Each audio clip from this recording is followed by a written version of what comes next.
WhatsApp everybody, कैसे सब स्वागत है आप सभी का एक नया वीडियो में। फिलहाल गाइस आप सब लोग को पता है this channel is completely on monsters, but धीरे धीरे हम बहुत चीजें ट्राई कर रहे हैं। But our peacock bass, our favourite fish is always with अस।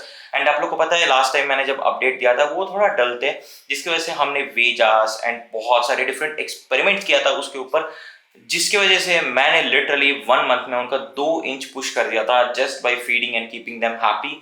तो मैं आज इस वीडियो में पीकॉक बास का अपडेट भी दूंगा। एंड बहुत लोग ना सफर करते हैं कि पीकॉक बास को सेटल करना कैसा है एंड क्या करना होता है, बहुत दिक्कत होती है उनको। सो इसमें ऐसे टिप्स बताऊंगा जिससे भाई आप अपनी पीकॉक बास को बहुत आराम से सेटल कर सकते हो। सो पहले पीकॉक बास को देख लेते हैं, उनका क्वालिटी एंड कंडीशन देख लेते हैं, उसके बाद डिस्कस करते हैं कि मैंने क्या क्या करा है एंड क्या क्या करने से मेरे को डिफरेंस आई है। तो चलो फटाफट जाके बास को देख लेते हैं। Like literally you guys won't trust. So दूर से देखने से इस टैंक एंड इस सेटअप ऐसे कुछ दिखता है, एंड आगे जाने से यू कैन सी ये एक प्रॉपर वुड और अच्छा खासा कम्युनिटी सेटअप है। इसमें मेरे पास 2-4 पीकॉक बास हैं, 2 स्पाइडर कैलबरी, एक फोगो एंड एक ऑसिलेरियस। मैं पहले उसको मोना सोचा था बट कलर के हिसाब से पता चल गया कि बाद में वो ऑसिलेरियस है। तो मैं पहले बता दूं, जब पीकॉक बास आई थी मैंने 2 फोगो 2 स्पाइडर मंगाई थी अपने मोनो के कंपेनियंस जैसे, बट एक फोगो ड्यू टू सम डिसीज मर गई थी, उसको डिसीज आ गया था एंड एज यूजुअल सबके जैसे मैं पैनिक होकर उसको ट्रांसफर इधर उधर कर दिया था, जिसकी वजह से वाटर पैरामीटर्स डिफरेंट हो गए थे एंड वो मर गई थी। सो मैं फर्स्ट ऑफ ऑल क्या क्या यूज़ किया हूँ अगर बताऊँ तो यार, मैं पीकॉक बास को लाने के बाद बैक्टोनिल और स्ट्रेसी ये 2 चीज़ें मैं अपने पास रखा हूँ। अभी भी देख सकते हो ऊपर बैक्टोनिल की बोतल पड़ी है। तो ये दोनों चीज़ें बहुत ज़्यादा इंपॉर्टेंट है। लाइक फर्स्ट चीज़, पीकॉक बास के लिए स्ट्रेसी बहुत ज़्यादा इंपॉर्टेंट होती है। जब भी वाटर चेंजेस हो या कुछ भी छोटा मोटा चीज़ें भी हो तो वो चीज़ बहुत हेल्प करती है। एंड दूसरी चीज़ है अपनी बैक्टोनिल। अगर कोई भी इंटरनल पैरासाइट हो या कुछ भी उनको स्किन के ऊपर डिसीजेस हो, वाटर ढंग से नहीं होने की वजह से अगर पीकॉक बास को कोई दिक्कत हो रहा है तो बैक्टोनिल ट्रीटमेंट भी बहुत ज़्यादा इंपॉर्टेंट है। मतलब एक बास को मैंने बैक्टोनिल की वजह से ही खो दिया था, लैक ऑफ नॉलेज। मतलब बैक्टोनिल में करेक्ट टाइम पे नहीं डाल पाया था, मैं सोचा नहीं था कि वो एक्चुअल इश्यू है। मैं उसकी स्टोरी बताता हूँ। बास थोड़ी डल हो रही थी, उसकी फिन्स रॉट हो रहे थे धीरे धीरे करके, तो मेरे को समझ नहीं आया था। मैंने बैक्टोनियल ट्रीटमेंट 2-3 बार करा था, मैंने सोचा कि सेट होगी। फिर मेरे को क्या लगा था दूसरी बार जब हुआ था सेम चीज़, वो पानी का टीडीएस वीडीएस सब सेम था। मैं हीटर लगाया था, फिल्टर लगाया था, अच्छा खासा फिल्ट्रेशन हो रही थी, बट सब कुछ सेम था। तो मेरे को नहीं लगा कि भाई पानी की वजह से कुछ हो रहा है, ये एक दूसरे को बुली कर रहा है, क्योंकि उसका फिन्स थोड़े निप थे। बट मेरे को ये चीज़ समझ में नहीं आया था कि वो फिन रॉट था, तो जिसके कारण मैंने ट्रीटमेंट नहीं करते हुए मैंने चेंज करा था एसिड एंड वो तुरंत ही मर गई थी। सो फर्स्ट चीज़ ये है कि अगर इन केस योर बास is not well, make sure कोई ना कोई जान पहचान वाले बंदे को दिखा दो।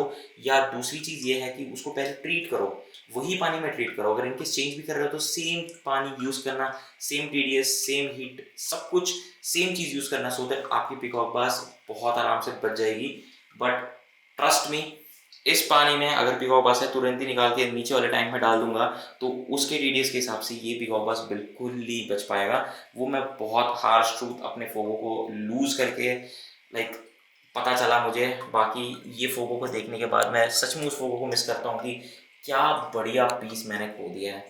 तो इसके बाद मैंने एक बड़ी चीज़ फेस किया है पीकॉक बास के साथ, जो है इनकी स्ट्रेस।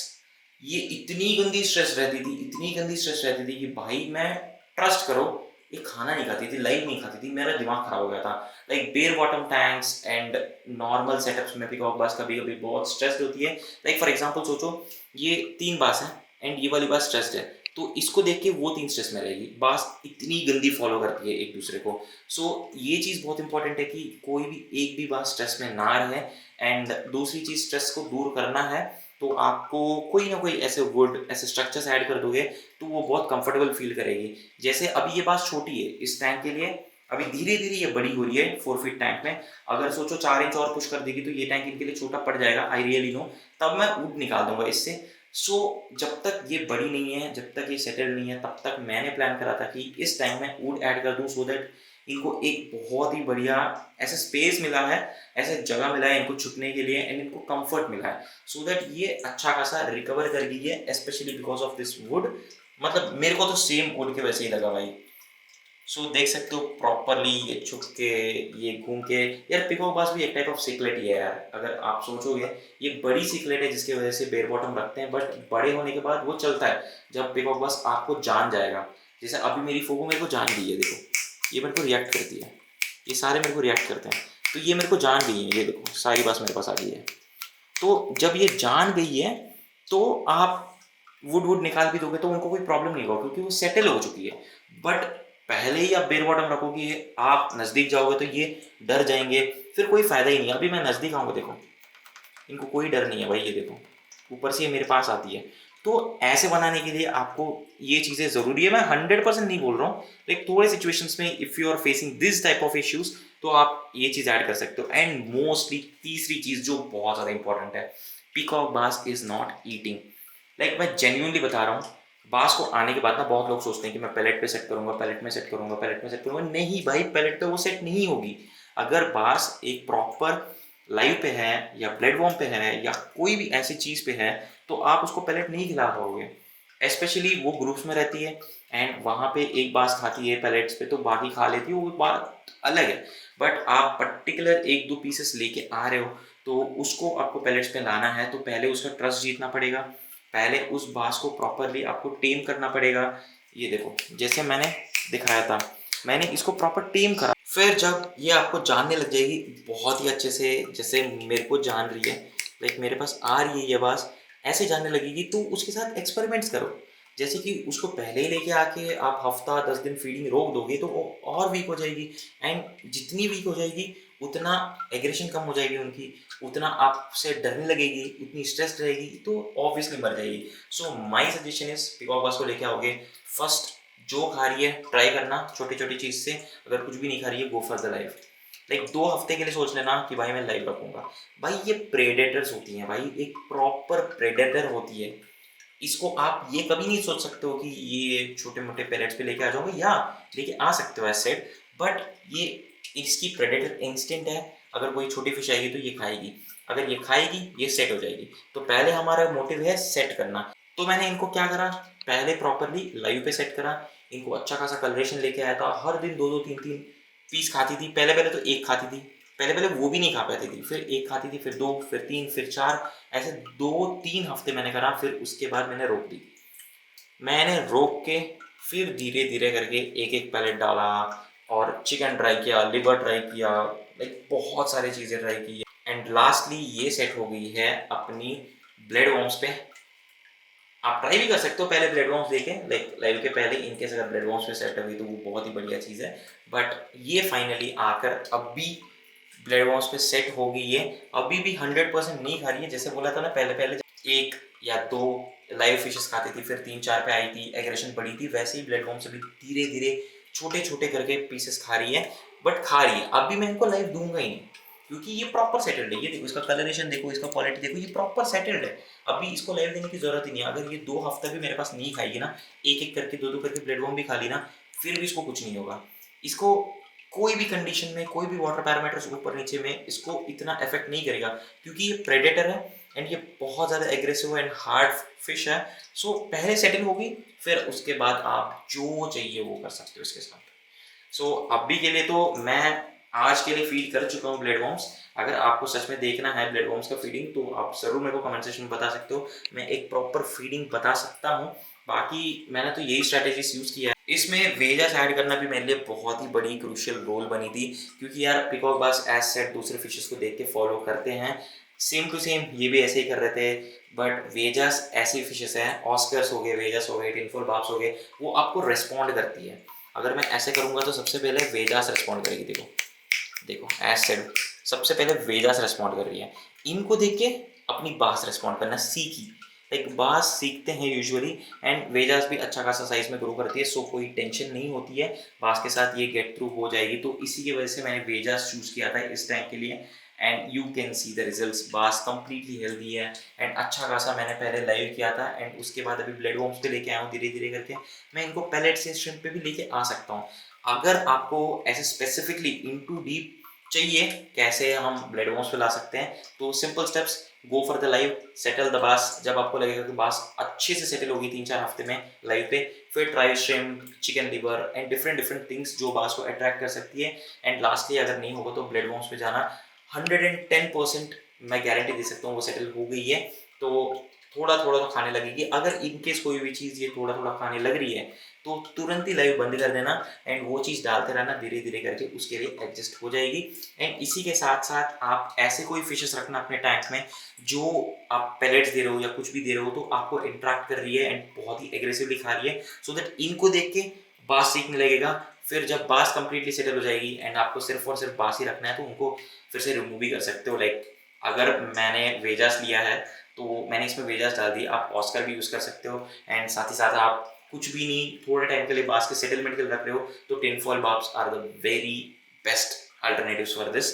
तो आप ये सब कुछ करके अपनी बास को बहुत अच्छे से सेटल कर सकते हो। एंड अगर देखोगे तो सारी की सारी बास बहुत ही प्यारी कंडीशन में है, बहुत ही ज़्यादा प्यारी कंडीशन। एंड सबसे ज़्यादा तो अपनी फोगो, and you can look at the tank, tank बहुत ही ज़्यादा बढ़िया कर रही है अभी। एस आई नो थोड़े मोड़े वुड्स निकल जाएंगे, मैं कुछ भी ऐसे नहीं कर रहा हूँ जो इनको डिस्टर्ब करने जैसा हो। And the main reason is मैं इनको जल्दी ही मूव करने वाला हूँ अपनी नई घर में, एक बड़ी सी टैंक में, एक 2 फीट हाइट एक्वेरियम में। अभी ये 2 फीट नहीं है बट 2 फीट हाइट आएगी एंड लेंथ तो सेम टू सेम होगा। सो इतनी बड़ी टैंक में मूव कर रहा हूँ एंड ब्रेथ भी मैंने थोड़ा बढ़ा दिया था इस टैंक के कंपैरेटिवली। सो जब तक मैं उस टैंक में नहीं डालूंगा तब तक इनको इतना डिस्टर्ब नहीं करूंगा। एंड ये वुड भी इसलिए मैंने नहीं हटाया सो दैट मैं इस वुड को पहले उस टैंक में डालूंगा, सो दैट ये वुड में जो भी बेनिफिशियल बैक्टीरिया है उस टैंक में जल्दी पहुंच जाए, क्योंकि वो टैंक कंप्लीटली नई टैंक होने वाली है जिसकी वजह से मेरे को बेनिफिशियल बैक्टीरिया की बहुत ज़्यादा नेसेसिटी है एंड ये वुड मैं पक्का उसमें यूज़ करने वाला। इसके अलावा like before closing this up, एक और मेजर चीज़ फिल्ट्रेशन। फिल्ट्रेशन में भी मैंने बहुत सारी चीज़ें अपग्रेड किया है। जियोलाइट्स हो गई, कार्बन हो गई एंड नई सर्मिक रिंग्स हो गई एंड एक्स्ट्रा कॉटन हो गया। ये सारे चीज़ें वाटर क्वालिटी को मेंटेन करने में बहुत हेल्प करती है and this is the major thing because bass के हेल्थ और कंडीशन के लिए, क्योंकि ये एक प्रेडेटर है। आप लाइव खिलाओ या कुछ भी खिलाओ, लाइक पेलेट्स खिलाओ या ब्लेड वॉर्म्स, श्रिम्प, कुछ भी खिलाओ, उसमें बहुत ज़्यादा बायोलोड होगी जिसको कंट्रोल करने में ये बहुत हेल्प करेगा। अभी और भी सेरेमिक रिंग्स पड़े हैं इसी टैंक के लिए बट जगह नहीं है यार। देखो यहाँ पे सीन क्या है कि अगर मैं पानी बढ़ाऊंगा तो यहाँ से लीक कर देगी, तो टेम्परेरी के लिए मैंने यही रखा था। यही मीडियम मैं उस टैंक में भी यूज़ करूँगा। वहाँ पे जो टैंक बन रही है उसके लिए बहुत ही प्यारी सी सम्प बन रही है, तो कोई टेंशन नहीं है। तो सम्प तो रहेगा ही रहेगा। लाइक मैंने सोचा कि यही टैंक सम्प बना दूँ। सोच 4 फीट की, 2 फीट हाइट एंड 18 लेंथ के टैंक के नीचे ये सम्प आ जाएगी तो क्या प्यारी फिल्ट्रेशन होगी भाई। सो मैंने यही सोच रखा है। अभी तो मेरे पास मीडिया वीडिया है और वुड है, मतलब किक स्टार्ट करने के लिए वो वाली टैंक को, तो वो किक स्टार्ट एक बार कर दूंगा एंड ये बास को शिफ्ट कर दूंगा। मैं कोशिश करूंगा कि वेजास में 1-2 सेल ऑफ कर दूं, बाकी 1-2 ही रखूंगा मेरे पास। एक जोनाटस है, वो तो मेरी फेवरेट है, उसको रखूंगा और एक और रख लूंगा, मे बी देखा जाएगा, बट 1-2 तो पीस सेल कर दूंगा सो दैट इनके लिए टैंक में और स्पेस आ जाए, because space is the major issue. 4 feet के टैंक में ऑलमोस्ट वी हैव 4 बास, अभी 1-2 और आ सकती है तो 5-6 बास मेरे लिए बहुत ही ज़्यादा कंफर्टेबल है। अभी इन बास को देख के दूसरी बास भी सीख जाएगी भाई, मतलब अभी मेरे को प्रॉब्लम नहीं है। एक बार सेटल होगी तो दूसरी बास आके ऑटोमेटिकली सेटल हो जाएगी। तो इस टैंक में ज़्यादा कोई फिशेस नहीं रहेंगे, ओनली पिकॉक बास होगी। एंड प्लैटिनम को तो मैंने हटा दिया था, बाइचर को भी मैं देख के हटा लूँगा, देखता हूँ। एंड 1-2 अपनी वेजास का भी काम हो गया तो उनको भी हटा दूंगा, जो भी है वो रहेंगे। एंड 1-2 बास रहेगा, उसके लिए 18 length, 2 feet height and 4 feet length की बहुत ही बढ़िया एक टैंक होने वाली है with a proper 4 feet tank of filtration. And यही स्टैंड पे वो होगी, तो वहाँ पे जाने के बाद पास की कंडीशन एंड वाटर क्वालिटी मैं नेक्स्ट लेवल करने का प्लान कर रहा हूँ, जिससे आप पास का क्वालिटी 1 महीने में देखना, फिर मेरे को बताना। So these all the simple tricks मैंने यूज़ करा है इसमें, तो यही ट्रिक्स को मैं एनहांस करूँगा। लाइक अच्छी फिल्ट्रेशन हो गई हो and very good tank mates and अच्छा पानी का क्वालिटी एंड बाकी ये फीडिंग का स्टाइल मैंने आपको बता दिया, ये सब कुछ मैं नेक्स्ट लेवल लेके जाऊँगा सो दैट ये और बढ़िया तरीके से हो जाए। आई होप आपको सब कुछ समझ में आ गया होगा एंड ये सारे चीज़ें आपको बहुत अच्छे से यूज हो सकती है। डोंट पैनिक अगर बास पहले दिन में पैलेट नहीं कर रहा हो। ट्रस्ट मी, मैं भी बहुत पैनिक करता था and lack of knowledge on stress heel and बैक्टोन हील, मैंने सच में अच्छे अच्छे बास लूज किया है एंड ये सब कुछ मैं बहुत सारे एफर्ट्स एंड बहुत सारे लॉसेस के बाद सीखा हूँ। सो मैं सोचा कि वाई नॉट मैं आप सब लोग को ये चीज़ बता दूँ, इन केस आपको कुछ समझ नहीं आ रहा हो। मेरे को भी होता है, मेरे को ज़रूर कमेंट सेक्शन में बताना, मैं रिस्पॉन्ड करूँगा। या आपको मैं ऑलरेडी अपनी व्हाट्सएप नंबर या Instagram channel like dynamic aquatics की चैनल जो भी है, कहीं पे भी आप रीच आउट कर सकते हो। अगर मेरे को दिखेगा कि कोई प्रॉब्लम है, मैं तुरंत ही रिस्पॉन्ड करने का कोशिश करूंगा। मैक्स टू मैक्स जितना जल्दी हो सके उतना जल्दी रिस्पॉन्ड करूंगा, सो दैट हम अच्छे तरीके से हमारे बास को सेव कर पाए। बट विदाउट एनी गाइडेंस या without knowing the steps, without remembering the steps, कोई भी ऐसे हरकत नहीं करना जिससे आपकी बास को बहुत ही ज़्यादा दिक्कत हो एंड वो मर भी सकती है। सो मेक श्योर ये सब चीज़ें याद रखना। बाकी अगर वीडियो पसंद आई तो make sure like the video and comment करके मेरे को ज़रूर बताना कोई भी दिक्कत हो। एंड जाने से पहले चैनल को सब्सक्राइब किए बिना कहीं मत जाना। तब तक मैं आपसे लोग मिलता हूँ एक अगले वीडियो में।